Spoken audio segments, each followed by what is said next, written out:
Hello everyone, my name is Shabana Akbar. I really hope so all of you very well. You watching me on my channel English Knowledge. Today I have a topic about the there. There is a very important word in our spoken English because we confuse about this topic.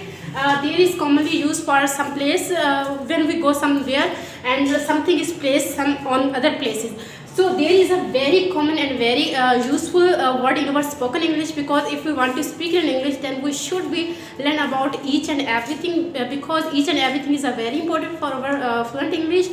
When we have a clear concept of all the thing in our spoken English, then we will be able to speak very well. So let me discuss about the topic. First there is meaning some place, and the other meaning is there something present mean कोई ऐसी चीज़ जिसकी हम मौजूदगी की बात करते हैं, हम किसी चीज़ के प्रेजेंट होने की बात करते हैं। मीन्स वो चीज़ फिजिकली हो या ना हो, लेकिन वो चीज़ अगर अपना वजूद रखती है और अगर उसको हमने सेंटेंस में बनाना है तो हम उसमें हम देयर का बहुत ज़्यादा यूज़ कर सकते हैं। और दूसरा होता है देयर मीन होता है कि हम इसको प्लूरल में यूज़ करते हैं, और किसी चीज़ का होना, किसी चीज़ की अपने पास पोजेसन होना, इसको हम क्या बोलते हैं, इसको हम देयर बोलते हैं। जी आज हम अपने डिस्कस करेंगे इस देयर को कि देयर मीन अगर एक मैं सेंटेंस राइट करती हूँ कि पेन है, क्या मैं इसको बोलूँगी इज द पेन? कभी आपने सुना है इज द पेन?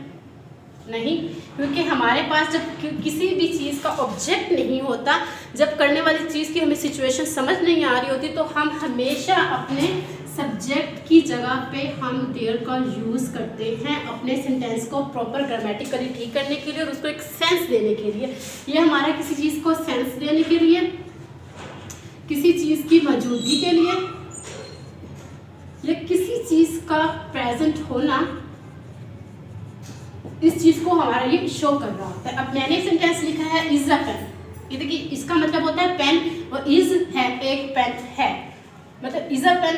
तो हम इसको इंग्लिश में बनाएंगे there is a pen.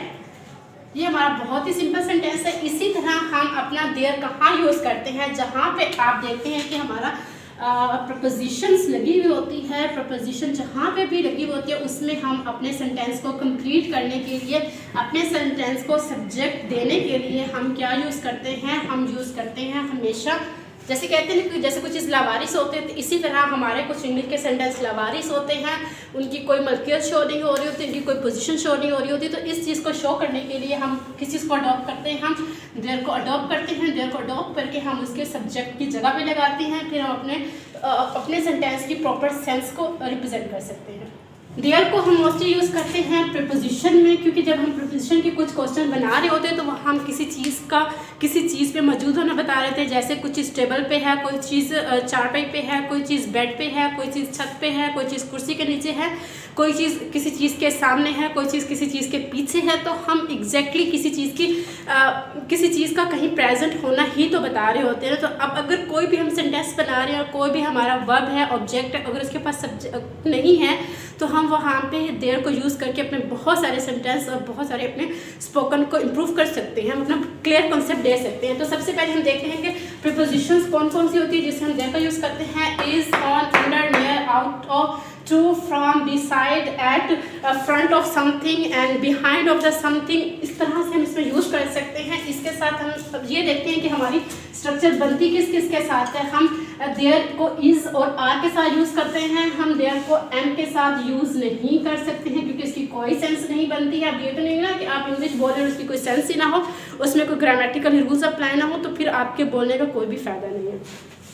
There was और अगर हमने बात करनी है प्रेजेंट सिचुएशन में तो हम उसमें इज और आर लगाएंगे। अगर हमें सिचुएशन में बात करनी है पास्ट सेंस में तो हम उसमें क्या लगाएंगे, वाज और वर को लगाएंगे। अगर हमने इसकी बात करनी है फ्यूचर सेंस में कि कोई चीज़ फ्यूचर में वहाँ होगी तो हम क्या लगाएंगे, हम वहाँ पे विल भी लगाएंगे।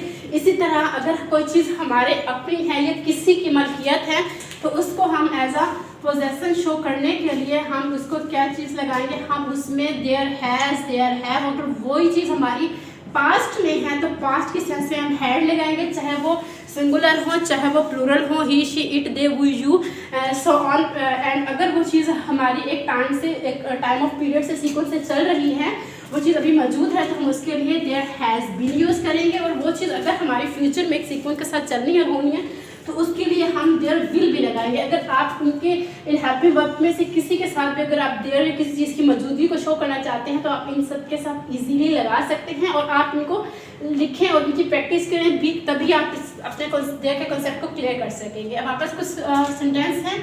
अब यह है कि there are 10 chairs in the room, कि जैसे क्लास में 10 कुर्सियाँ हैं।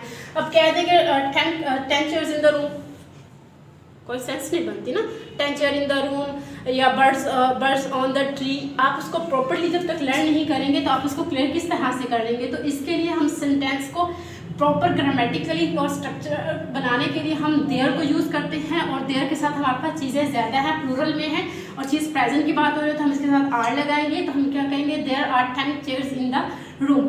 इसी तरह अगर वो बात हमारी पास्ट की है और हमने कहा कि there were birds on the tree, परिंदे दरख्त पर थे, तो हमने उसके लिए हमने इसकी जो हेल्पिंग वर्ब है वो वर्ड यूज़ की है देयर। हमने उस चीज़ की मौजूदगी के परिंदे थे जो थे वो दरख्त के ऊपर थे तो इसको यूज़ करने के लिए किया कि there were birds on the tree. इसी तरह हमने किसी एक चीज़ को, एक सिंगुलर चीज़ को किसी जगह पे होने के लिए शो किया तो हम कहेंगे there is a white board, एक वाइट बोर्ड है इन द क्लासरूम। इसी तरह से आप बहुत सारे सेंटेंस बना सकते हैं और आप बहुत सारी अपनी स्पोकन इंग्लिश को इम्प्रूव कर सकते हैं। जैसे आप कहीं मार्केट जाते हैं तो आपको चीज़ आपको पसंद आ जाती है, वो चीज़ किसी शॉप में होती है तो आप कह सकते हैं कि there was a beautiful dress, there was a beautiful watch, there were a beautiful collection of the new dresses. तो किसी चीज़ को भी आप इसमें यूज़ कर सकते हैं। देयर हमारा मोस्टली कम्युनिकेशन में यूज़ होने वाला वर्ड है जिसको हम बहुत सारे सेंटेंसेस के साथ बना सकते हैं। I really hope so this video is very helpful for you, and stay with us and like my videos, share my videos, subscribe my channel. Allah Hafiz.